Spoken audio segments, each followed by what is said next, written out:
Welcome back to the Bigfoot Manifesto, the podcast that believes in fair wages, universal health care, and the faint possibility that Bigfoot is out there, probably organizing a forest-wide general strike. Today, we're stomping through one of America's biggest myths, meritocracy. You know the one, work hard, play by the rules, and someday, too, you can own a yacht, a private jet, or at least a decent dental plan. Spoiler alert, you won't, unless you started on third base and claimed you hit a triple. To help me pull this myth apart, I'm joined by Sarah Jaffe, one of the sharpest writers on labor, inequality, and the ways our culture exploits us. Sarah, welcome to the Bigfoot Manifesto. We're thrilled to have you here, mainly because Bigfoot refused to return our calls. Luckily, you're a little smarter and you were a lot easier to track down. I'm flattered, I guess, that I'm the stand-in for Bigfoot. I'll try to live up to that reputation. Well, you being UK-based, I did think about trying to get Nessie, but maybe come on as a co-host. But once again, hard to track down. All right, so let's start with basics.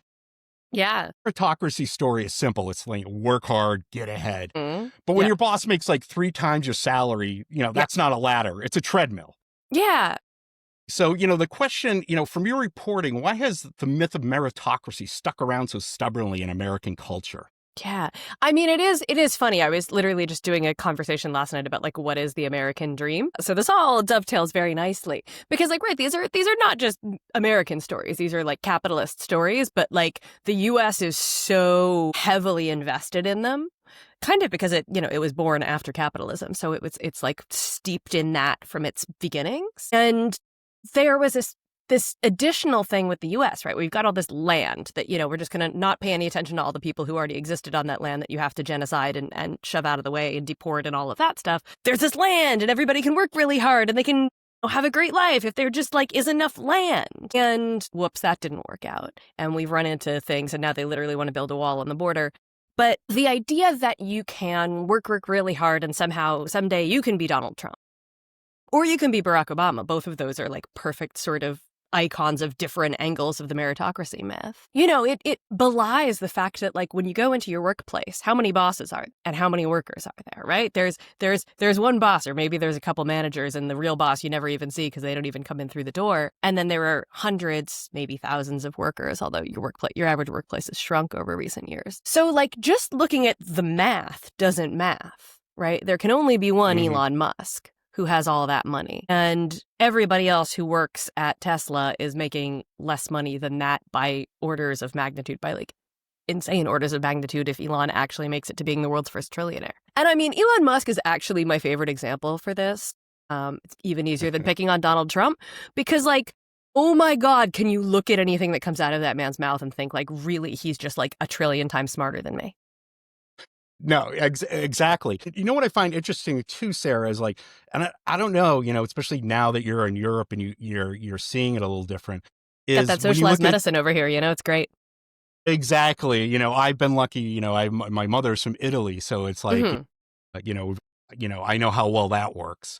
But is the CEO pay in Europe and other countries doesn't have the disparity.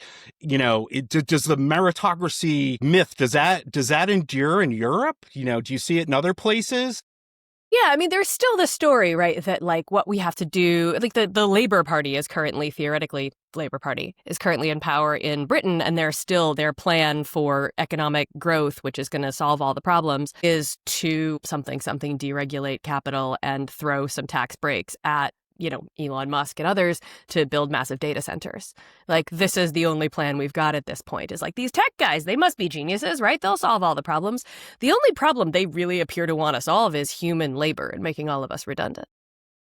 Yeah, it's interesting too. I was, looking up some statistics. My last film, Americon, was all about income inequality and everything, So, I used your book as a reference a lot. And yeah, it was kind of, you were the go-to for the meritocracy angle on it all. And, I was looking up some polls. Again, I wanted to find some, more recent polls. And I saw one from Gallup in 2023 where they say 50% of U.S. workers feel disengaged from their job.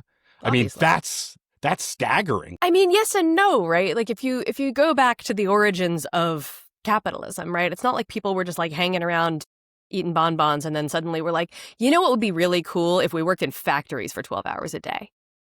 No, they were kicked off of the land that they had been able to occupy with some degree of freedom and forced to move to a city and get a job. And I'm sitting in London, the sort of one of the original locations of industrial capitalism, right? Where like instead of there being a nice little, field that you could go and pick stuff in and you could, let your pigs out to graze and then eat the pigs at some point.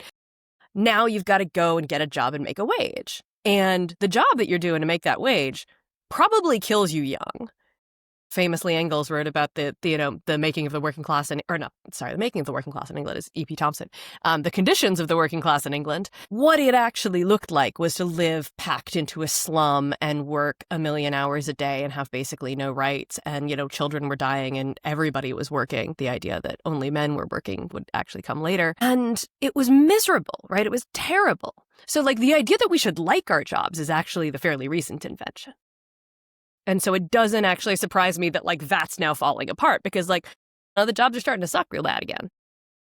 Well, think of the Marx Engels angle about, and it's interesting because you think about that and they always thought Russia was the last place a revolution would kick off, right? But I mean, it looks like for something like that to happen, it has to get to like this critical mass level. I mean, the French Revolution too, it had to get to that level. It doesn't seem like there's, it has to get so bad. And then there has to be some, almost like violent transition of power. Do you still think that,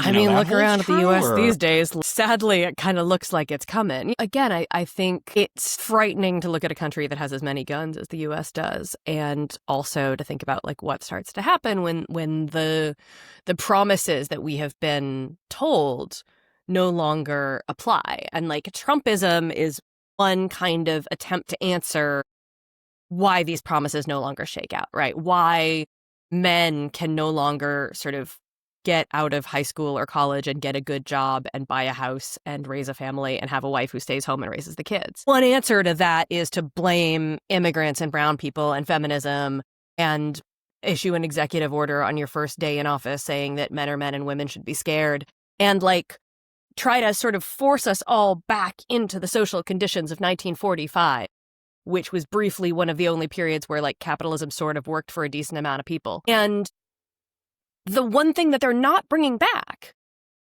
is those jobs. They're not bringing back like good union factory jobs. What they're doing.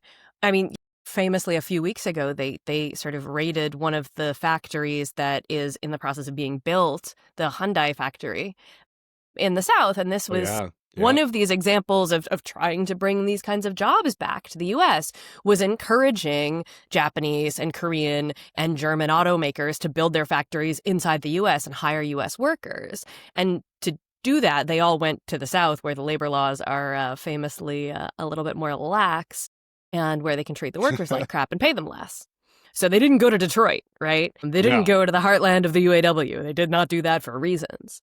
And so, right, like there's no promise of bringing this back. Like the Biden administration was at least like sort of and like way too little and way too late, but trying to incentivize these companies to make electric vehicles in the U.S. and pay people decently and incentivize them to let their workers unionize and maybe not kill them with all the weird chemicals that are in these battery plants, which sound like scary places to work to me.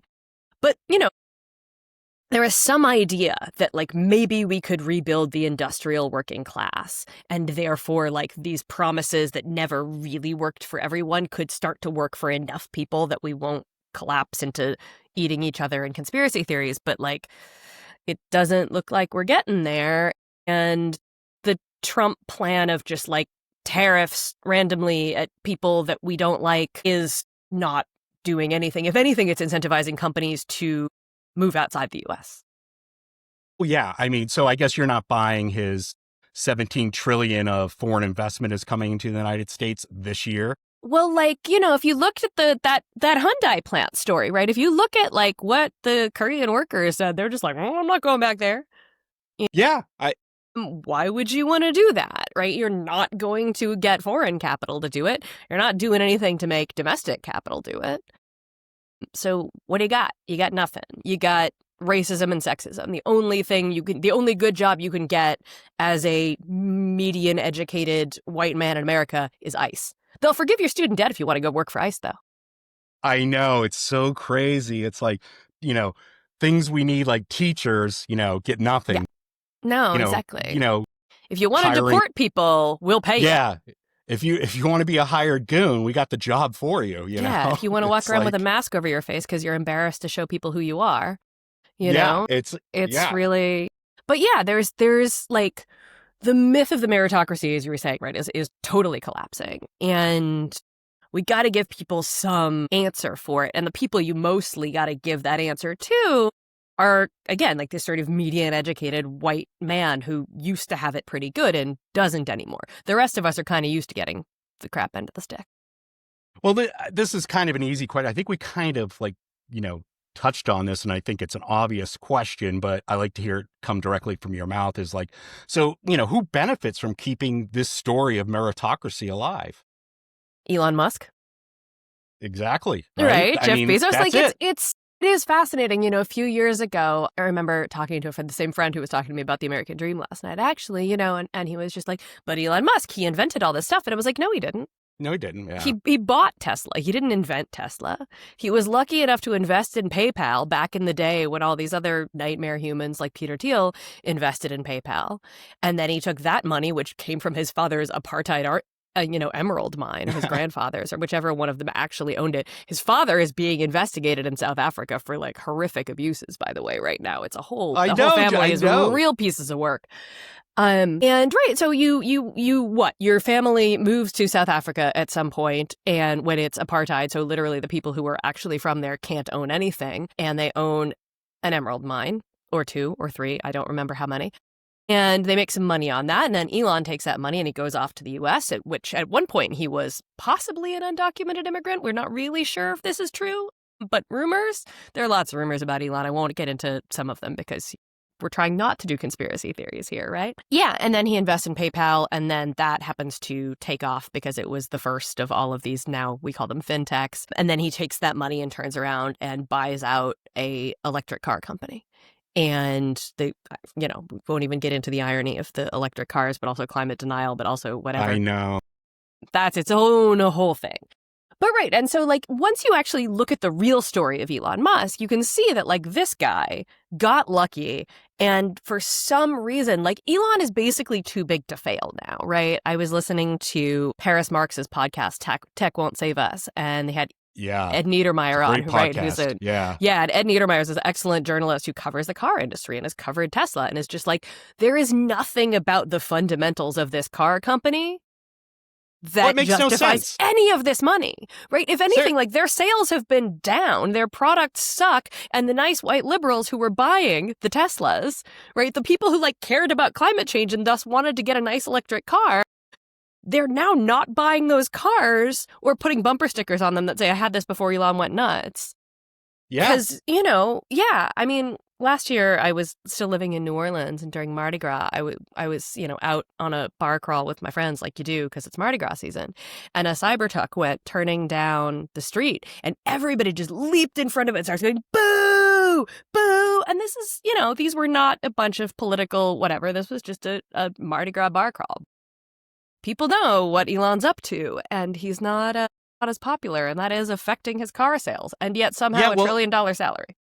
Well, I mean, it's crazy. I mean, you look at the fundamentals of like Tesla, it's like, how is this company worth more than every car company in the world combined? It makes no sense. It's not. But it's a stock market. But that's once again where we get into this, where everyone gauges how good your economy is by the stock market, which it has nothing to do with, Mm-hmm. It's the same. It's the same thing with so many factors. They're always trying to figure out like, why does Mississippi and Alabama have such high poverty? It's like, well, look at your education levels and your healthcare levels. I mean, these are indicators and the of jobs, right? Where your poverty, and where your poverty level is going to be. I mean, these are simple things, and like you can't get a good job, you can't get healthcare, and the schools are, overcrowded and miserable. Like, of course, you're struggling. Of course, you're struggling. And the But like, aspect of that myth that pervades, and I got this a lot, doing Q&As during our film with, people that are, these, tech bros that are pro billionaire. It's like, oh, they're the job creators. I'm like, well, first of all, CEO's job is to keep as few jobs as possible and keep the payroll low as possible. They're trying their goal is to make less jobs, to be more and literally, profitable. when you look at AI, right, the thing that we're calling AI now, which is like these large language models and image generators and stuff, like their job is literally to replace us, right? Completely. That's the utility of these gadgets. Like, I don't use it for anything. Why would I use it for anything? I have a functioning brain and multiple graduate degrees. I don't need this thing. The person who needs this thing is the company who would rather use it than pay me. Yeah.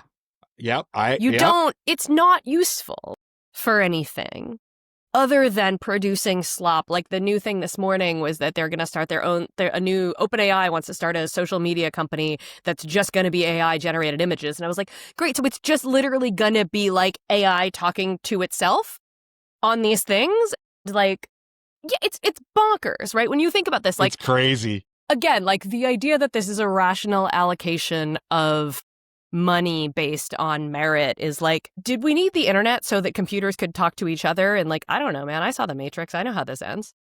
I know. And it's so funny, Sarah, as I always say, this is like watching, the Republican Party. In our movie Americana, I used, Kurt Anderson's book, Evil Geniuses, was a big, driver in the film. And like Kurt's great because he's, so blunt. But, the myths just, they just persist. And when I look at like the Republican Party, since like going back to the Powell memo and everything, is like they're worse than any supervillain in any comic book or comic book movie I've ever seen. I'm like, I laugh. I watch like these Marvel films and I'm like, Thanos? Yeah. That's hilarious. Like that's so quaint. It's like, I mean, it's just pure. And every time you look and it's like, nope, not an Onion headline, just some evil, new policy from the GOP or MAGA or whatever we're calling it. It's really like, I've got this stack of books over here behind me, and like one of them is this book, Work Without the Worker by my friend Phil Jones. And like this is just about like the sort of distribution of like micro work across the globe, right? And the way that like the job, the thing that we used to, consider a job, is being broken down and gamified and destroyed. And the idea, again, that you could like work hard at these things where like, for the gig you get on, Mechanical Turk or whatever it is, you get paid a couple of cents. And the idea that you could somehow like work your way up at that, right? It's impossible. It's deliberately impossible. There's no amount of minimum wage work you could do. There literally aren't enough hours in the day. And like McDonald's can't function if it gives everyone a raise. McDonald's can't function if it pays people more than minimum wage. McDonald's can't function if the minimum wage goes up past a certain point, right? This question of like what if everybody suddenly started to work hard, right? What if nobody was lazy, right? You see how impossible this is. The minute you just look, like the thing is shaped like a pyramid for a reason. Right? We call them the 1% for a reason. It's because there aren't very many of them. And it's actually the sort of 0.001% that we're really talking about here. But, the 1% can get kicked around a little bit. Sure. And so, we're just like at the moment where this thing is collapsing. This whole idea. It just doesn't work anymore. It's interesting because I just looked up to, because I was like, coming up with the figure where 50% of people feel disengaged. So I was trying to look for, and I found a poll from Pew in 2022 where they say it's down to 37% of Americans still believe hard work alone guarantees success. That what that 30%, like that's pretty impressive actually. Yeah, but you know what that number is? It's always that same number that supports Donald Trump. I swear it's like that 32 35%, that area that just never goes away. That's just firmly committed. I mean, it's interesting too. I was saying something about like, the various structures might work okay for some of us, right? Like I'm I'm not suffering at the moment. I'm doing okay. People loved my book about how work sucks amazingly. So it's great how that works out for me. But like, I'm not deluded enough to think that that means that like purely on my own sort of genius and hard work, I got where I am, right? Like I was able to be the kind of person who could write a book in the first place because I had parents who, encouraged me to go to school and helped pay for college and, supported me in applying for the student loans that paid for the rest of college.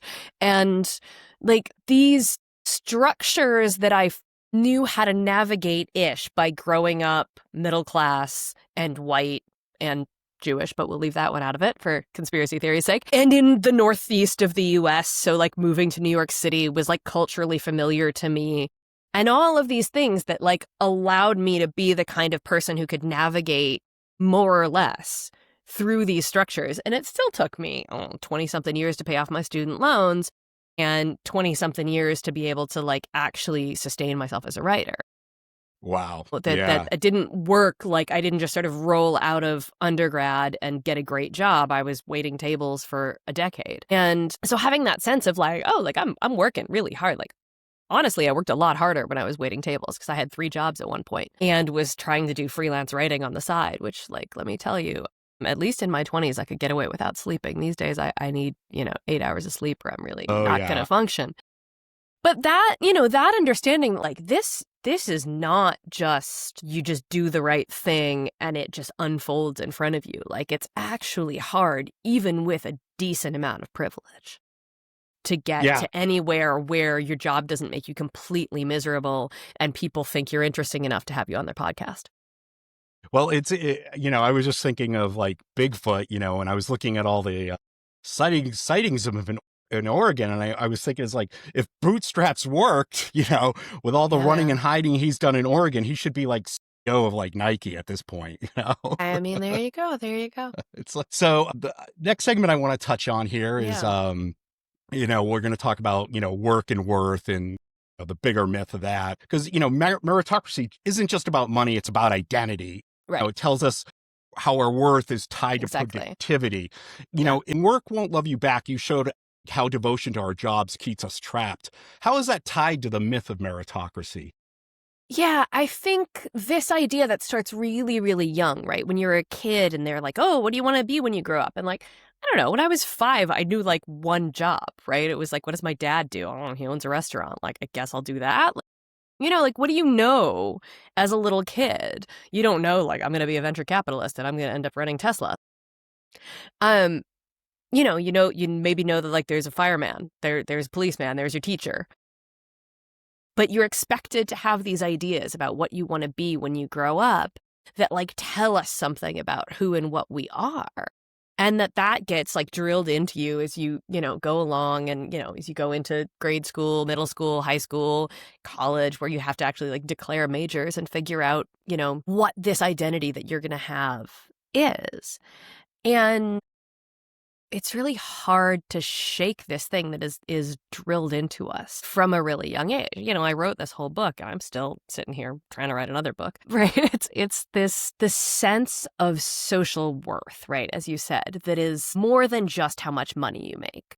But it's also that you're contributing something, that you're important, that you are deserving. And like that's being used again in all of these really repellent ways right now when you look at like again like the mass deportations and everything. It's just telling you that anybody who by virtue of being an immigrant is stuck with only a few options for work that they can do, and some of those options are really miserable, like picking strawberries in the heat in California or Florida or wherever.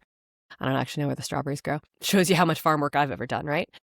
Yeah. The sense that like the people who are doing that work are like a different kind of person that doesn't have this like meritocratic identity based on their work because these are the conditions that you're stuck in. That again, like it ignores global conditions that the US does a lot to create and maintain. But it also just like, I don't know, maybe some people just want to have a job and then like pay the bills and go home on the weekends and hang out with their friends. Is that a bad thing? Would the world be a worse place if like more of us kick back and chilled more often. Like, Well, capitalism's setting the planet on fire. Like, I feel like a it little bit of really, a break would be good for us. it really is, and like touching on, the social mobility, upward mobility. It's like the U.S. is like now like 27 out of the 82 like developed nations in upward mobility. I mean, there's fewer and fewer chances to move up the ladder. It's Well, even just thinking about it as like upward mobility, right? We don't think about like we should be, like everybody should have a baseline, anything. It's like, oh, you've got to like move up the ladder. And it's like, well, why? Why does there need to be a ladder? Why do we have to compete? What's the point of all that? Well, it's impossible, like, because you're put behind the 8 ball already when you get out of college. You're saddled with like a $200,000 debt. I mean, because Exactly. I was looking at some numbers in like college tuition since 2000 is up 169%. That's insane. Yeah, no, it's I had to double check that number. Yeah. It scared me. Yeah, no, if you think about, right, in the same amount of time, the minimum wage has not risen, right? Like the last time the national minimum wage in the U.S. went up, I believe, was in the late 90s, mid 90s. No, so like the minimum wage was 2009. It went from $7 to $7.25. Great. Yeah, that's very exciting. So we're looking at this time in which like you could still be making less than $10 an hour, but going to the university that is supposedly going to help you work your way out of that has increased hundreds of times. Like I in one of my books, I have the statistic since the 70s, how much it had gone up. And it's just astounding. And, it's this generational thing that happens, right? Where people are like, oh, but like young people today don't want to work hard. And it's like, like when my parents got out, well, my dad got out of college, my mom didn't go, they could go buy a house for like a reasonable amount of money. Yeah. I'm 45 years old. I still don't own anything. And again, I'm doing all right. I am not, I make more money than the average American. I make above the median income. I still can't buy an apartment, a 1-bedroom apartment for me, maybe a cat. I don't even have a cat, but I'd like to have a cat. You should have a cat. If you look too, is like, one of the numbers I had in our film was like 44% of the United States makes $10 or 25 cents an hour or less. Yeah. That's mind boggling. And the reason how I really started on this film, like I wanted to make this film like right around the, the subprime crisis in 2008. Yeah. And what got me into it, I had been reading, Robert Caro's, LBJ biographies. Which, they're just so good. I started I watched his War on Poverty speech and I was like, man, what a speech. I'm like, and then I started looking through the numbers. I was like, well, did it really work? And I was like, oh yeah, he basically, it worked for a minute.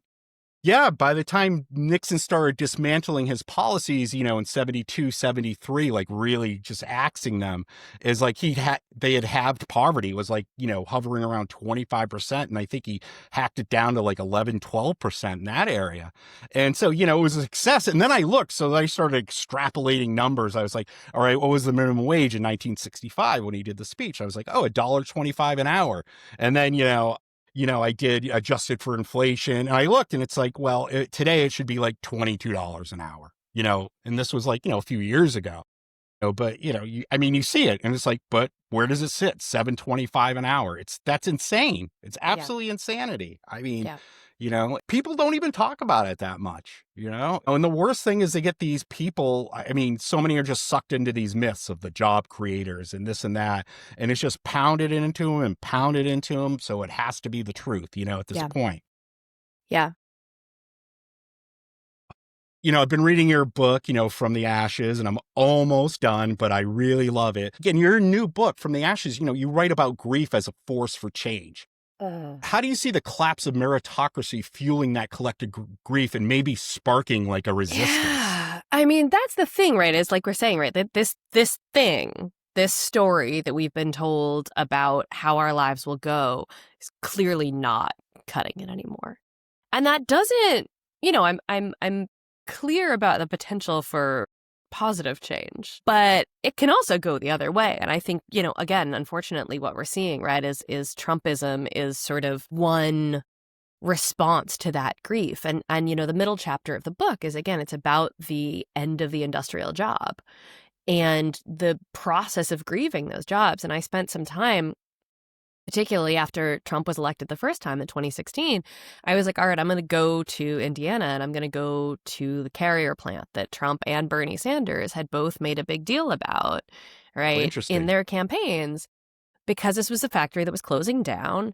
And there were these, videos that got leaked to the internet of the workers being told that this factory was going to be shut down and they were going to, move the jobs to Mexico and this whole thing. And Trump sort of famously, after he gets elected, he makes the governor of Indiana, Mike Pence, his vice president. And we've all forgotten about Mike Pence this time around. But, part of the reason that he chose Mike Pence was so he could do this thing where they made a deal with Carrier to stay open. And it was Trump's sort of dramatic mission accomplished moment, like remember George W. Bush on the aircraft carrier? Yeah. But Donald Trump in the Carrier plant saying like, we're going to keep the jobs. And everybody's like, yay. And then look at the fine print and it's like less yay, but still a little yay. But by the time I got there, there's another factory around the corner that's closing and Donald Trump hasn't said a peep about it. Well, yeah. Yeah, I mean, it's interesting because, in our film, Chris Smalls and the Amazon strike was our, a big thing. We followed Chris everywhere and, from Alabama. And, we finally got the ending of our film when they won in Staten Island. But, you're seeing like it's been a huge uptick in union support. It's, you're seeing it in up to the mid 70s now where it had waned. And the thing is, they push the myths of like, oh, unions are corrupt and they're not working for themselves. They're just working for their leadership. But, numbers don't lie. And when you look at numbers like, years ago, like back 12, 13 years, like University of Iowa did a great study on it, like on productivity and the rise of the middle class is all tied to unions. Yeah. I mean, and you can see it like as union membership went up, wages went up and productivity too. It's like, it wasn't just that, it's like, oh, it's a right for them. Oh, they can just be lazy now because they have, it's like, no, it's like, if you pay people, they're going to take more pride in their work and they're going to, they're going to give you more. You give them time off. It turns out they'll be less exhausted when they do come back to work. It's all sorts of these fun things that you get when you have a decent life. Yeah. And so, right. So when talking to people about like these factories are closing, what are you going to miss about it? What are you losing when this goes away, And it's because the factory job, you don't really expect to like the job itself. It's not the same thing as a lot of the work that I wrote about in Work Won't Love You Back, right? This is the sort of shift. What you miss is the pay. That was number one for everybody, right? It was, $26 an hour plus overtime. It's a decent living, right? And the other thing that, a lot of them would miss was like each other. They're going to miss the guys, right? They're going to miss that. And part of that is what the union is, right? It's like the way you take care of each other in the workplace. I was talking to people for this book also who had been coal miners in England. And, I was particularly talking to them about the miners' strike in the 1980s against Margaret Thatcher's government. Interesting. But also just in general about what was it like to work down the mines? Tell me about that, because that's terrifying. There's a museum you can go to in the north of England, the mining museum, where they actually take you down the old mine shaft and they've got it set up so you sort of, as you go through the thing, you go through the history of what the mine would have looked like in 1800s and the 1900s and up until, the 90s before they shut them down. It's like, even with the new modern equipment, those things still collapsed and killed a lot of people, right? It was still dangerous. And if it didn't kill you quickly, it probably killed you slowly because you got, black lung disease and all of these fun things. It was not a fun job, but it gave people a sense of purpose. And more importantly, the union built a whole community around that. And that is gone, right? And these mining towns in the north of England where the mines are shut down, there's nothing that's come in to replace them. And I don't know who's going to tell Keir Starmer that a data center, by definition, does not employ very many people.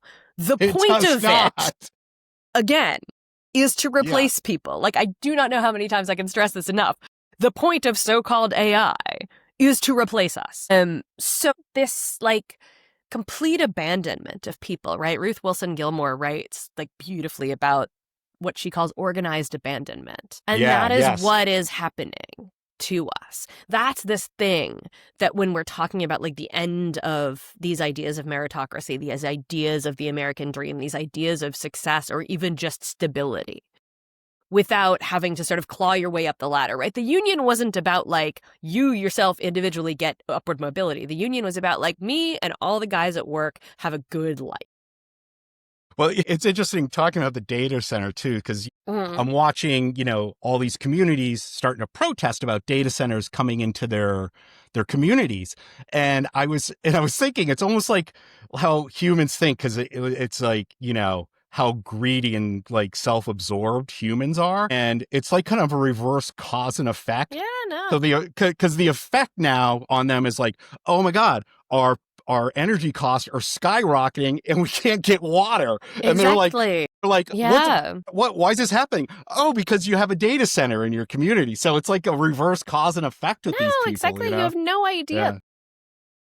So again, I was living in New Orleans until fairly recently, and I moved over to England to do a PhD because, leaving one dying industry for another one's a great idea. So Meta, right, the parent company of Facebook, is building this massive, massive data center in the north of Louisiana, like rural northern Louisiana. Not a lot of people around there, but, it's a halfway decent place to live. You're far enough away from the oil refineries that you can breathe the air. And they're putting in this massive thing that is going to use something like 3 times the amount of energy of the entire city of New Orleans. Wow, that's insane. Every year, right? It's going to be a giant, like the size of multiple football fields, just like big box of computers. And the state has given them massive tax breaks on it, right? Because of course they have, because that's how they get them to come here, right? It's this like arbitrage where they play the states off against each other. So Louisiana's like, woohoo, yeah, you don't have to pay taxes on any of these massive computers that you're going to fill this, again, multiple football field stadium size space with all these massive computers, massive server farms. It's like we talk about the cloud, right? People talk about cloud computing and the data's in the cloud and all of this. And like you lose the materiality of it, right? It's just stuck somewhere out of mind. Yeah. It's on another box in another state or another country. Except they're not even that far. So I mentioned the lovely Paris Marks of the Tech Won't Save Us podcast. And Paris was in London a few weeks ago. And we went wandering around trying to see where the data centers are, because there are some of them, like just in the middle of the city. So we were poking around down Canary Wharf to see like where these buildings are. And it's just these massive buildings with like no windows. Yeah. And we were walking by and I was like, I'm probably just like sort of doing this to myself, but I'm like, I swear it feels warmer right here. Because this is just like, you could feel it humming. And like, again, it was sort of like when I did a tour for the Grief book, I went down to where the oil refineries are in Louisiana and took a bike tour with this organization called the Bucket Brigade that does air quality testing in these areas that are like alongside the oil refineries and the chemical plants and all of this stuff in what they call Cancer Alley in Louisiana. And so you do the bike tour along the levees and you go past the things, and I was just like, I don't know if I really just like can tell that the air is bad, or if it's just that like I know the air is bad and it's making me feel like I can't breathe, because you're just like, oh, like I'm aware of the effects of this thing. No, I believe you can. Is like, for example, like I left New York City in 2006 and moved to Austin, Texas. And it's like, so, I could like, and I'd see it like people have like crazy allergies there. And it's, and it's not just like the famous cedar allergy of Austin, but it was like, friends that have kids and they have like their children are, been born and raised there, and they have all these like crazy allergies and asthma and breathing problems. Yeah. And, you look at the red states and they're, you look where they, lie on these sort of, graphs of pollution and everything. It's like, you could see it, I mean, and you just see it. It's like, I moved back to New England. And I mean, like everything just operates at a whole different level, like, functions like, a society. It's like, well, it's right. This sort of deregulation of this stuff, and also like whose communities get destroyed for it. So like the other organization that I was with out in this part of Louisiana, which is not even that rural, like it's a 40-minute drive from where I lived in New Orleans, right? When you're in proper Cancer Alley there. And this other organization is called the Descendants Project, and it's run by these twin sisters who are brilliant, and they had worked in like the tourism industry in Louisiana, and they are, like a lot of people in that part of Louisiana, descended from enslaved people who had been enslaved on these plantations. And then when they were freed, right, built these communities in the spaces that they had been forced to work. Wow. And there is this incredible, the Banner sisters are incredible people. I'm And they gonna had look them been, up. Yeah, thank they you. had become sort of environmental justice campaigners just because their entire lives had been defined by the various things that are being built in their backyard in this beautiful part of Louisiana, right? And so they went from working in the tourism industry to creating this organization to fight for everything from air quality, water quality, whatever, but also to reclaim their history. Well, all of these things that they're sold as sort of, again, economic development. Oh, we're going to put a grain elevator in. Oh, well, those are green jobs. Well, it turns out that like the pollution from the grain elevator is also a lot. The grain dust in your air is also not great. Interesting. And I would have and I never was guessed that. really no, and I was, it's right there are costs to all of these things, right? And no, but the thing that really stuck with me was I was sitting with Joy in front of their building. That they were, it's just beautiful sitting under this big giant tree on this beautiful day. And she's like, I was doing research and it turns out that like lavender plants actually have properties that help heal the soil from all of these chemicals and all of the stuff that's been dumped in it. And she's like, and wouldn't that be like a beautiful way to honor the people who were enslaved and died here, right? To plant flowers that are actually cleaning the soil, and that this is actually a cash crop, right? Like how many lavender scented products can you see when you walk into the, cleaning products great. aisle and soap? Yeah. Yeah. And it actually would be healing in so many ways for this area that has just been treated as a place to be extracted from. And that the people who live there, because they are Black, because they are descended from enslaved people, are treated as though they're disposable. And so, it's just like, again, like I said, right, the people who are losing the myth of the meritocracy are the people who believed in it in the first place. And then there are other people who are descended from people who, were brought to the U.S. and forced to labor, who know that there has been nothing meritocratic about any of it, right? Yeah, I they're agree. still just fighting so hard for a livable life and a livable world that actually, Joe Banner succeeding in making that part of Louisiana more livable for her would have ripple effects for so many other people. Yeah, I agree. Yeah, it's good that people are doing that. I want to move on our last segment. We'll talk more, I think from grief to revolution, like Bigfoot clearly doesn't believe in meritocracy. He lives communally, he avoids LinkedIn, and he has never once bragged about his hustle. Maybe he knows something. Does he work at all, or does he just chill, right? I mean, I feel like Bigfoot doesn't do wage labor, and I love that for him. I think that too. I think, I've had the debate with a couple first guests of like, is he a libertarian? Is he a socialist? One guest thinks he's a libertarian. I think he's a socialist. I really do. I believe, he's that Comrade kind of guy. Bigfoot. Exactly. So in From the Ashes, you explore like how grief can lead to organizing. Yeah. Do you see the myth of meritocracy collapsing in a way that gives people permission to imagine new systems? Yeah. Now we're seeing like the rise of Mamdani in New York, which is like, it makes you feel so good. It's like, I'd always given up on living in New York for so long. It's like we just elect the worst officials. And I'm like, they're getting it right? Is this really happening? I know, right? So I mean, well, let's hope. Let's hope. So do you see that with the myth of meritocracy collapsing, that, people are starting to imagine new systems that can work in the United States? I think that there is so much possibility right now if we could actually, figure out how to stop screaming at each other. It's really, I wrote this book, Work Won't Love You Back, right? That came out during COVID lockdown. And I think so much of the success of that book has been its timing. Like if it had come out a year before, I don't think anybody would have cared. Perfect timing. Yeah. I was just thinking about a friend of mine, I was just talking to this morning, who's an Italian sociologist, Francesca Coyne, who wrote a book about the Great Resignation, right? The phenomenon of like everybody quitting their jobs after COVID.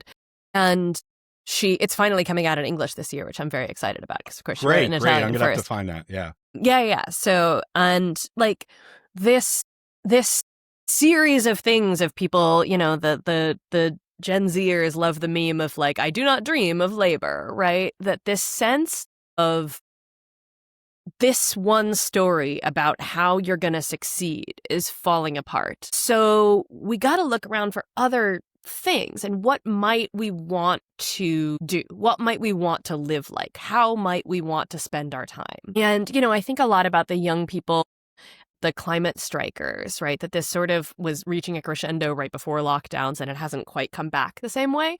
And Greta's busy on the Gaza flotilla.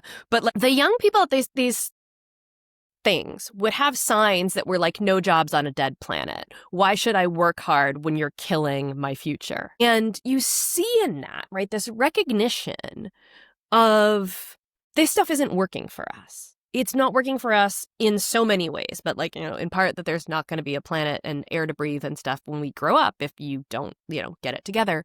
But also out of that, they built this incredible collective space. It was really beautiful to be in, and I'm old enough to be their mom and I don't have kids. So I was just sort of walking around going like, the kids are all right, man. The kids are really all right.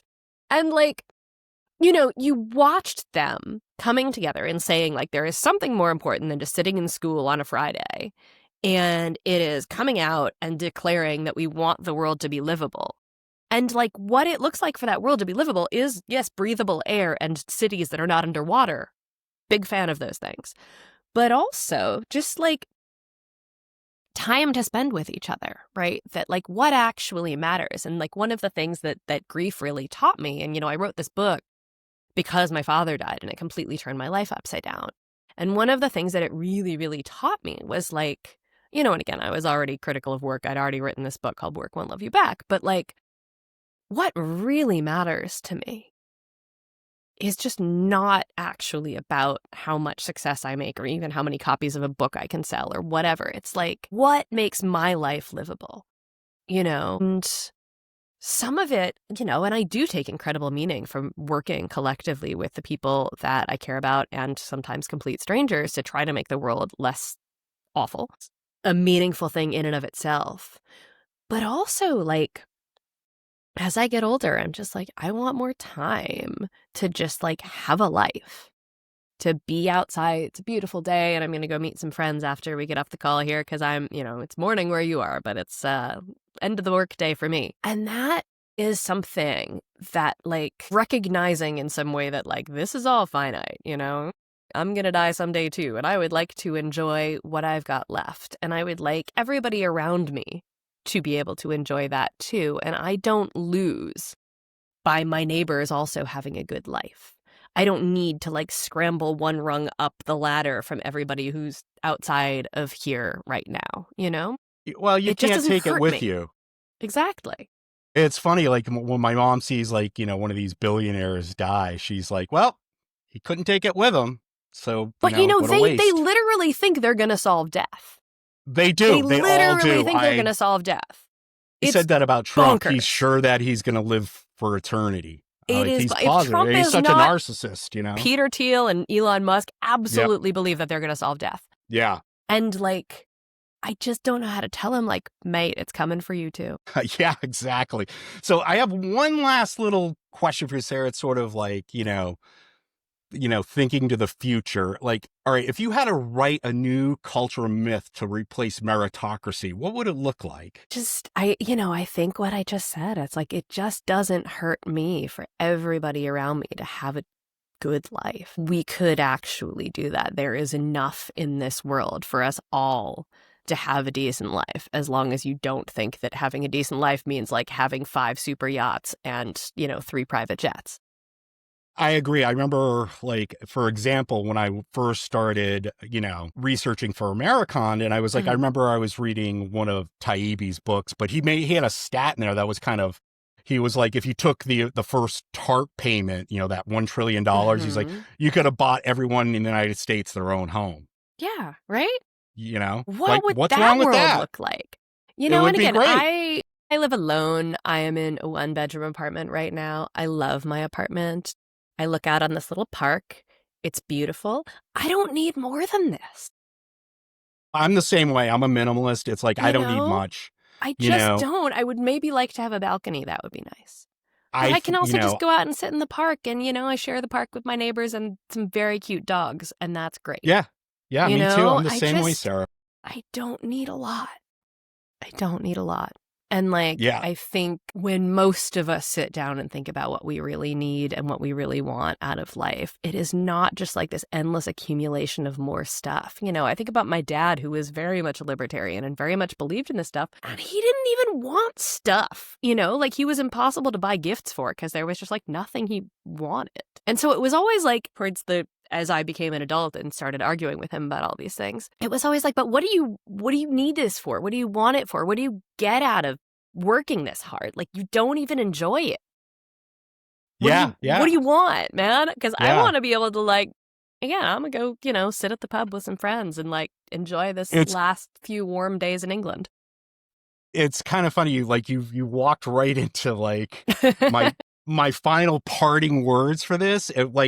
You said it perfectly, like, you know, what you want in life. I was like, you know, billionaires want us to believe grief makes us weak, you know, but Bigfoot knows better. Grief is fuel. I mean, if you ever seen him after anyone, you know, clear cut parts of the forest, no, that's not sadness. That's a union meeting with fangs, you know. It's like, you know, but maybe the real revolution starts when we stop asking for promotions and start asking, what if we burn down the corporate ladder and built a treehouse? Yeah, you know? right? Exactly. Right? Like, what does it do for us to believe that there's some ladder to climb? Like, climb it to what? Where do we end up at the end of that? Yeah. Well, Sarah, thank you for coming on. This has been great. Yeah, thank you. Everyone should check out Sarah's books, you know, Work Won't Love You Back, and her new one, From the Ashes, which is really fascinating. And please go out and buy them. I'll put up some links, you know, so where you can purchase them and read them. And hopefully I can have you back again, Sarah. Yeah, great. This has been fun. Have a wonderful rest of the day. Thank you, Sarah. Bye. Bye. Here's the takeaway, folks. Meritocracy is the fairy tale billionaires tell us so you don't notice they were born in a castle. The rest of us, we're just trying to keep the lights on. Well, huge thanks to Sarah Jaffe for joining me. Please check out her books, Work Won't Love You Back and From the Ashes, Grief and Revolution in a World on Fire. Next week on the Bigfoot Manifesto, cancel culture versus accountability, why comedy isn't dead, but billionaires' punchlines should be. If you like this episode, rate us 5 stars or pretend to, the way billionaires pretend to care about hard work.